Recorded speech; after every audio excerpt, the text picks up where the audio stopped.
uma boa noite a todos vocês. Eu quero cumprimentá-los com a graça e a paz do nosso Senhor e Salvador Jesus Cristo. Nós estamos aqui reunidos, mesmo dessa forma online, mas estamos reunidos em espírito, não é verdade?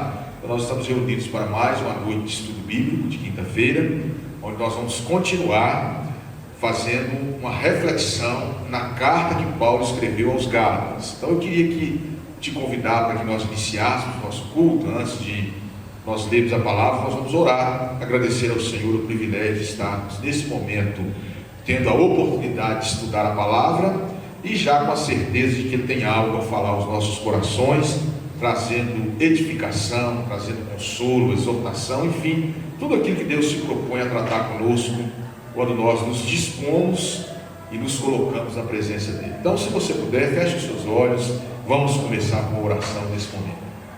Senhor, nós te agradecemos por este culto que o Senhor nos dá a oportunidade de participar. Nós te agradecemos porque é um culto de estudo bíblico e é um privilégio para nós poder estudar a Tua palavra. Pedimos ao Senhor que tenha misericórdia de cada um de nós, que fale aos nossos corações nesta noite, Senhor, para que sejamos fortalecidos, sejamos edificados na Tua palavra e assim as nossas vidas cristãs sejam vidas fundamentadas no fundamento sólido que é a palavra do Senhor. Abençoa a cada um dos nossos amados telespectadores, aqueles que já conhecem o Senhor, que possam regozijar-se em Tua presença, e porventura aqueles que ainda não tomaram a decisão, que o Senhor lhes conceda essa oportunidade de receber Jesus como Senhor e Salvador de suas vidas. Agradecendo ao Senhor pelo privilégio de podermos reunir em torno da Tua palavra e principalmente em torno do Senhor. Que o Senhor venha falar aos nossos corações, Senhor, e é em nome de Jesus que nós oramos e agradecemos. Amém. Irmãos, nós vamos continuar o estudo da carta aos Gálatas e hoje nós vamos fazer a leitura no capítulo 4, os versículos 21 até o versículo 31. Você vai observar que Paulo está falando quase a mesma coisa que ele vem falando aqui, ou seja, enfatizando para os Gálatas a necessidade de eles tomarem cuidado com aquele falso ensinamento que estava adentrando naquela igreja, que era extremamente pernicioso, segundo a visão do apóstolo Paulo. Só que aqui ele vai trazer algumas figuras que é bom nós fazermos uma reflexão. Nós vamos tentar explicar o que ele está querendo dizer aqui, para nos mostrar a preciosidade de que é a graça do Senhor manifestada a nós por intermédio de Cristo Jesus, pelo sacrifício de Jesus naquela cruz do Calvário. Então abra sua Bíblia aí, Gálatas 4, a partir do verso 21, o título do parágrafo diz assim: Sara e Agar, alegoria das duas alianças. Que alianças são essas? Vamos ver então. Então diz assim a palavra do Senhor: Dizei-me vós, os que quereis estar sob a lei, acaso não ouvis a lei? Pois está escrito que Abraão teve 2 filhos, um da mulher escrava e outro da livre. Mas o da escrava nasceu segundo a carne, o da livre mediante a promessa. Estas coisas são alegóricas, porque essas mulheres são 2 alianças. Uma, na verdade, se refere ao Monte Sinai, que gera para a escravidão. Esta é Agar. Ora, Agar é o Monte Sinai na Arábia e corresponde a Jerusalém atual, que está em escravidão com seus filhos. Mas a Jerusalém, lá de cima, é livre, a qual é nossa mãe, porque está escrito: Alegra-te, ó estéril, que não dás à luz, exulta e clama, tu que não estás em parto, porque são mais numerosos os filhos da abandonada que os da que tem marido. Vós, porém, irmãos, sois filhos da promessa, como Isaque. Como, porém, outrora, o que nascera segundo a carne perseguia o que nasceu segundo o Espírito, assim também agora. Contudo, que diz a Escritura?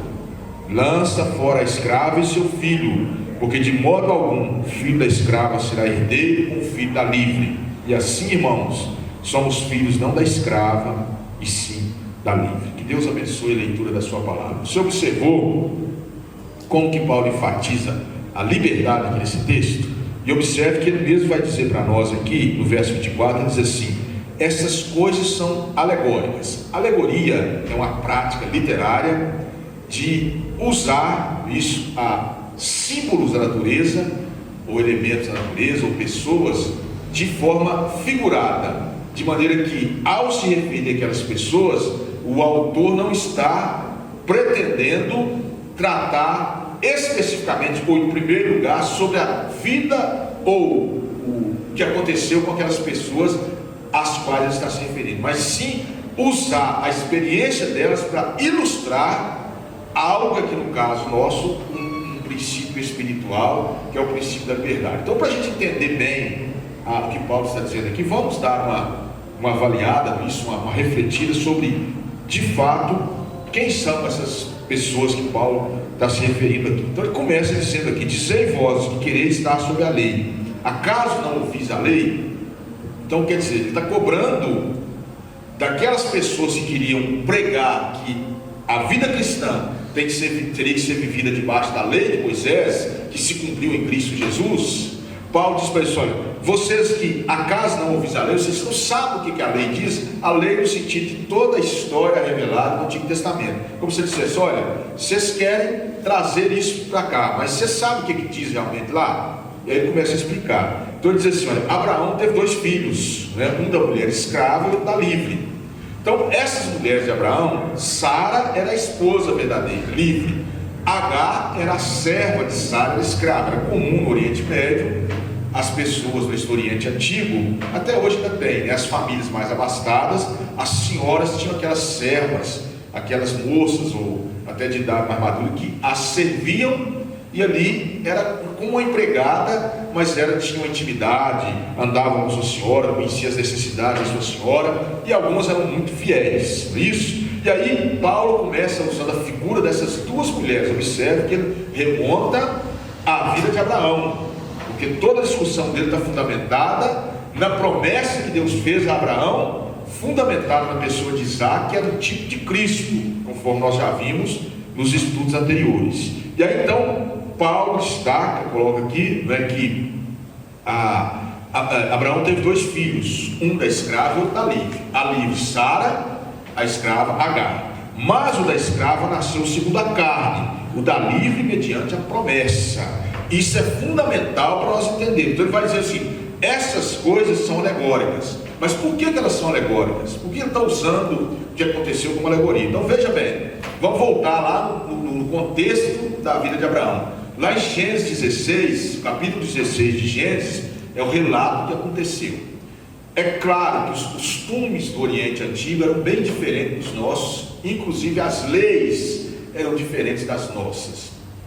E os princípios legais do Antigo Oriente Médio, nos dias dos patriarcas, eles tinham uma lei que afirmava, que permitia, que dava direito, se por exemplo uma esposa ela fosse estéril, ela poderia oferecer a sua serva, ou uma delas, ao seu marido, para que ele coabitasse com ela, ou seja, ele mantivesse relação sexual com ela, e aquela escrava concebesse, e o filho que ela desse à luz, ele não seria filho dela, seria filho da sua senhora. Então o que aconteceu lá em Gênesis 16? Nós não vamos ler lá o capítulo 16, por causa do nosso tempo aqui é breve, mas depois você pode ler, você vai ver que está tudo isso que eu estou falando aqui descrito de maneira mais detalhada. Então o que aconteceu? Quando Abraão tinha a idade avançada e Sara também era estéril, Deus prometeu para eles um filho, que seria o filho da promessa. Deus visitou Abraão e prometeu a ele que ele daria a eles um filho. Esse filho seria, através dele, a descendência de Abraão, que seria abençoado. Mas Abraão então e Sara duvidaram da promessa de Deus. E o que eles fizeram? Eles tomaram essa providência que a lei dos seus dias permitia, era tudo legal. Mas aí, essa providência foi uma providência carnal. Por quê? Tanto Isaac como Ismael nasceram de forma carnal. As mães deram à luz como qualquer mãe dá à luz um filho. Foi nada de sobrenatural. Então esse, segundo a carne que Paulo está dizendo, é segundo a providência humana. Então Abraão viu que ele era velho. E a gente sabe que a partir de determinada idade o homem já não tem mais fertilidade. A mulher, além de idosa, que chega uma época também que não tem mais fertilidade para dar à luz filhos, ainda era estéril, não tinha a menor condição de dar à luz filhos. Aí o que eles fizeram? Eles tomaram essa providência. Sara tomou a providência porque a descendência era muito importante no Oriente Antigo, e Abraão concordou, ele coabitou com Agar, e aí Agar deu à luz a Ismael. Mas Ismael não era o filho que Deus tinha prometido, era o filho da carne, ou seja, que eles usaram de um artifício permitido na época, não tinha nada de errado, de acordo com os padrões legais daquela época. Não era adultério, não era traição, não era nada, mas só que não era a promessa que Deus tinha feito. E aí então Paulo usa esse acontecimento para dizer: Isaac era o filho da livre, Ismael o filho da mulher escrava, verdade. E aí ele vai dizer: olha, o da livre nasceu segundo a promessa, porque depois, 13 anos depois, aproximadamente um pouco menos, não é? Isaac nasceu aquele filho que Deus havia prometido, que era o filho da aliança, que era o filho da promessa. Então aí Paulo faz essa distinção, mostrando isso, que Ismael era o filho da carne, eles providenciaram os meios, humanamente falando, de acordo com as condições que eles tinham. Agora Isaac veio como filho da promessa. Sara concebeu, como Deus havia prometido, engravidou, esperou os 9 meses e deu à luz aquele menino, que era o filho da promessa. Então Paulo tomou aqui e disse assim: olha, isso que aconteceu lá, realmente aconteceu, né? Gálatas, eu quero dizer para vocês, só que essas coisas são alegóricas, ou seja, eu estou usando essas duas mulheres para ilustrar para vocês duas alianças. E aí, que alianças são essas? Ele diz, né? Essas mulheres são duas alianças. Uma, na verdade, se refere ao Monte Sinai, que gera para a escravidão. Esta é Agar. Ora, Agar é o Monte Sinai na Arábia e corresponde a Jerusalém atual, que está em escravidão com seus filhos. Mas a Jerusalém lá de cima é livre, a qual é nossa mãe. E aí vai dizer, então, depois ele continua o 27, guarda aí.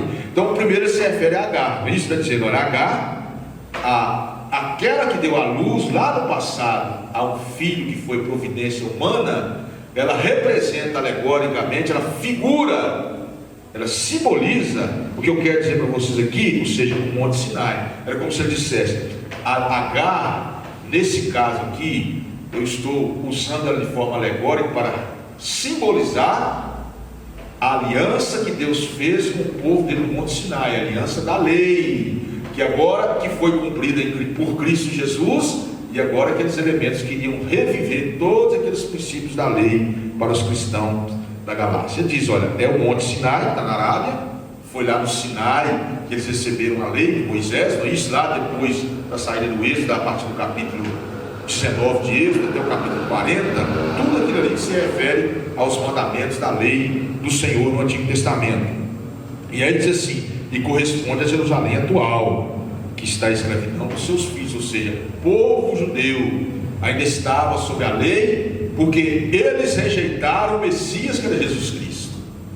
E você sabe que o Messias que nós cremos, aquele que nós cremos ser de fato o Messias prometido lá nas Escrituras Sagradas, prometido lá no livro de Gênesis, Deuteronômio, Isaías, esse Messias é Jesus Cristo, aquele que nasceu lá em Belém da Judéia, filho de Maria e José.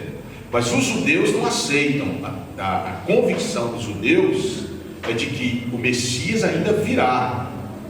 Isso, então Paulo está mostrando para aqueles Gálatas, chamando a nossa atenção, que segundo a nossa concepção bíblica, com todo respeito aos judeus, sem nenhum demérito a eles, não é nada disso, não é nenhuma discriminação, mas é apenas nós estamos expondo aquilo que nós entendemos que é a verdade bíblica.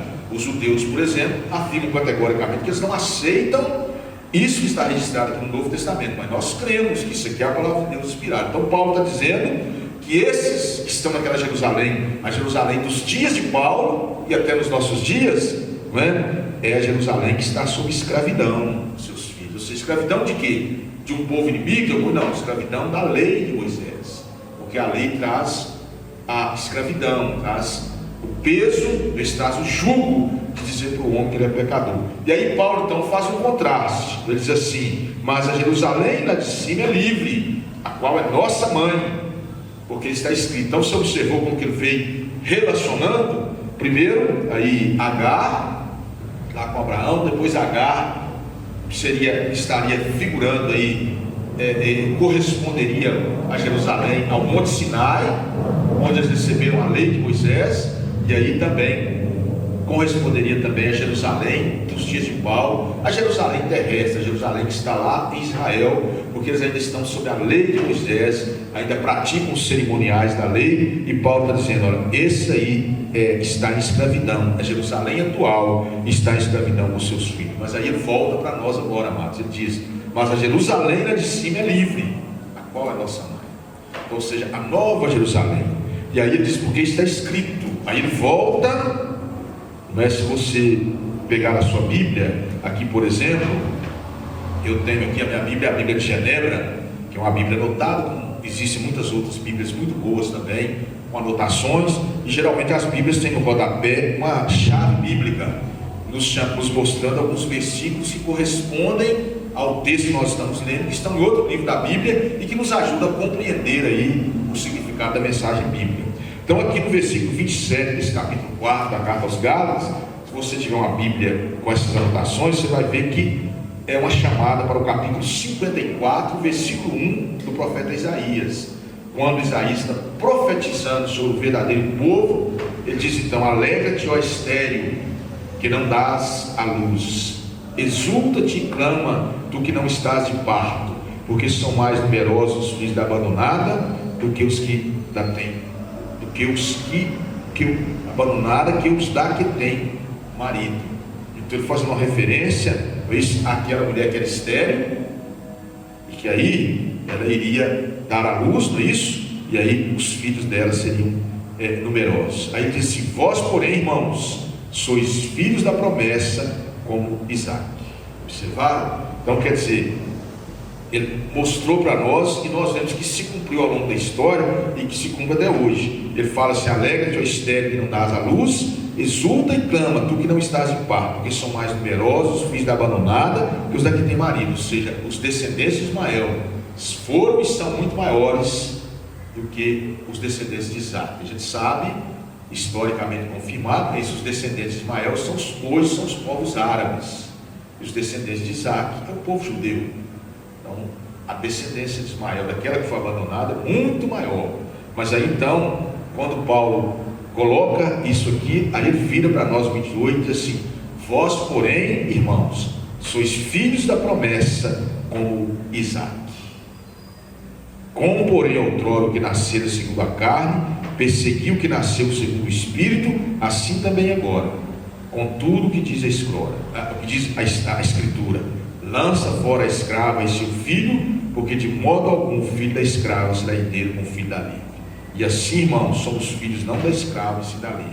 Então, observou, Paulo voltou para nós, os cristãos da Galácia. Ele está dizendo, olha, os filhos da livre jamais vão habitar junto, vão herdar aquilo que, os filhos da escrava jamais vão herdar aquilo que é a herança dos filhos da livre. Então o que Paulo quer dizer para nós quando a gente vai trabalhar isso, né? O que ele quer dizer para nós quando ele fala sobre essa diferença entre aquilo que os filhos da livre vão herdar e os da escrava não vão herdar? Então como que nós podemos aplicar essa alegoria que Paulo usou ali para nós hoje, amados? Você observa que ele faz essa diferença entre aqueles que são livres e aqueles que são escravos.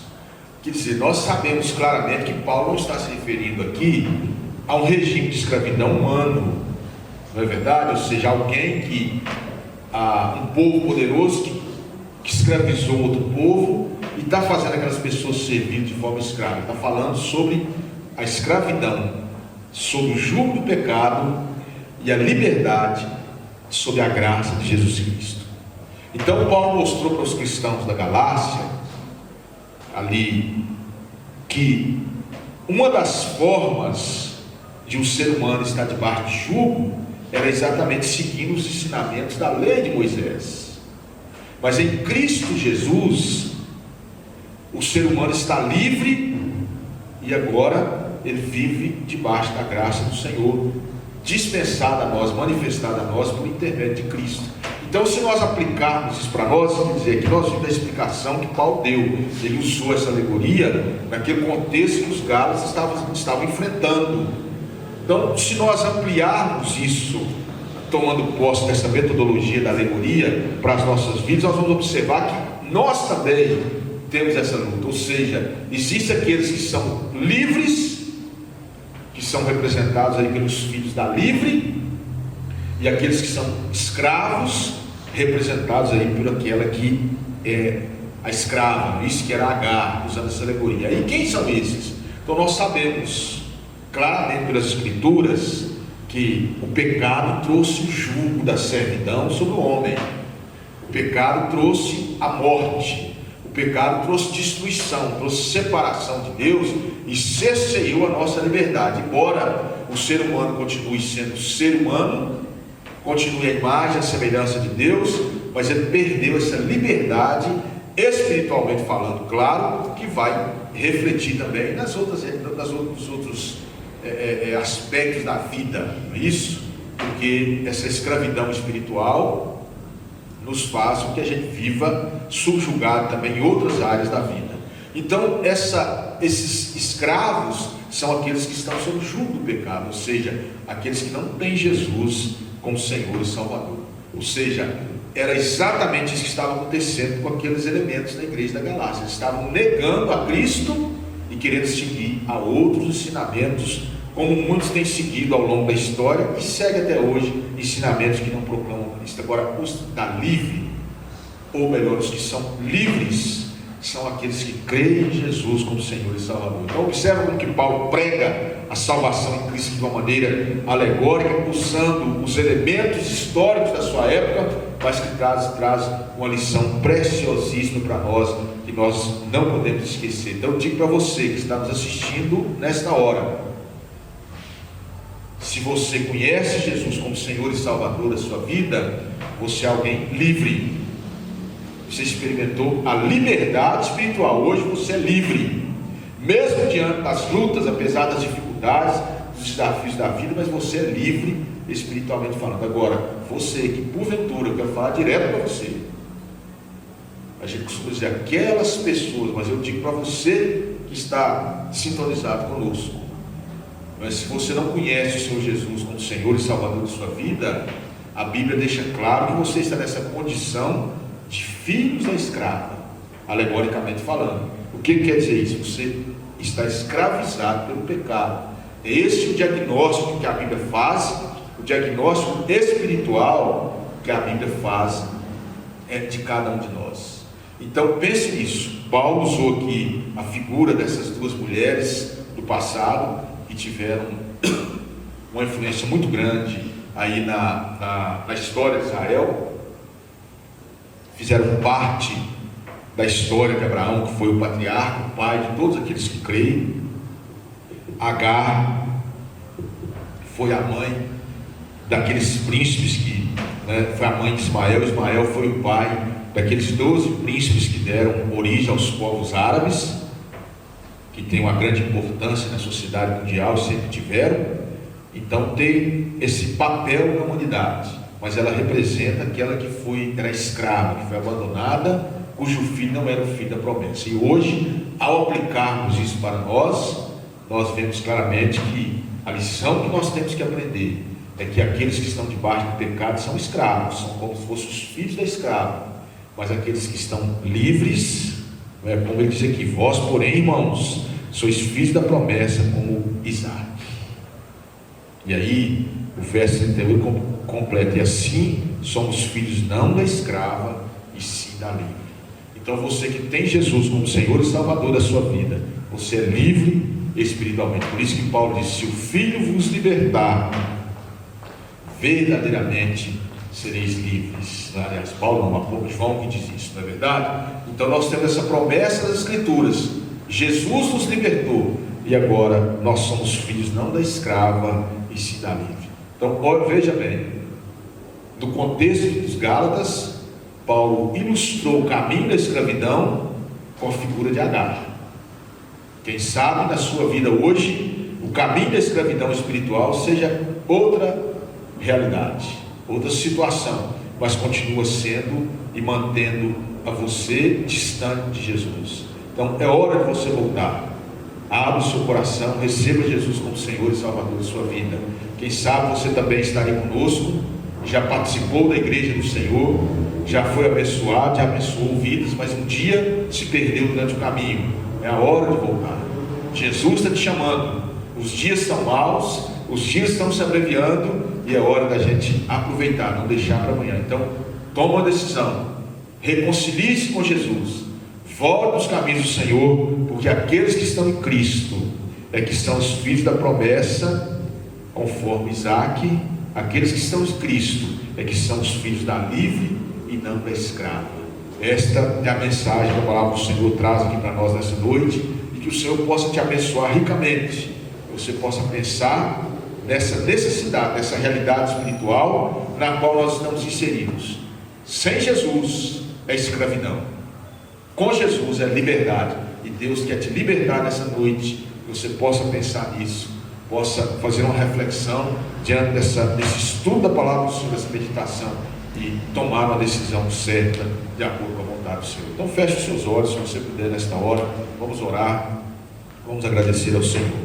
Senhor, nós te agradecemos pela tua palavra que nos exorta, que usou essa alegoria das duas mulheres do passado para chamar a nossa atenção para o fato de que existe a possibilidade de andarmos no caminho da escravidão e do caminho da liberdade. A liberdade é em Cristo. Louvado seja o nome do Senhor por aqueles que verdadeiramente já o receberam como Senhor e Salvador.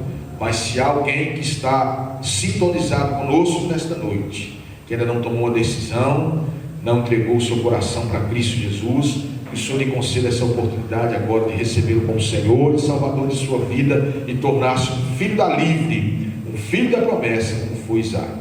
De repente, alguém que nos assiste também já esteve na casa do Senhor, já militou na igreja do Senhor, já teve experiências de fé com o Senhor, mas por uma razão ou por outra, no meio do caminho, tropeçou e ficou para trás. Que esse seja o tempo da reconciliação, o dia da restauração. O Senhor restaura essa vida para a glória e honra do Senhor, que ela possa ter de fato um encontro pessoal com Cristo Jesus nesta noite. O Senhor abençoa a todos nós, a todos aqueles que nesta hora estão conosco, participando desse culto. E é em nome de Jesus, o teu Filho, nosso eterno, único Salvador, que oramos e agradecemos. Amém e amém.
Chegamos ao final de mais um estudo bíblico, culto de estudo bíblico. Nós vamos agora orar e assim nós encerramos esse estudo. Desejo do nosso coração, e temos certeza que é o desejo do Senhor também, é que a palavra de hoje, a letra do hino que foi entoado aqui, possa falar profundamente ao seu coração, para que você tenha o restante de semana abençoada na presença do Senhor. Então feche os seus olhos mais uma vez, vamos agradecer a Ele, porque certamente Ele falou de maneira poderosa aos nossos corações, trazendo refrigério, consolo, esperança, que é isso que nós precisamos muito no nosso dia a dia, e principalmente nesses tempos que nós estamos vivendo, não é verdade? Então vamos agradecer por isso.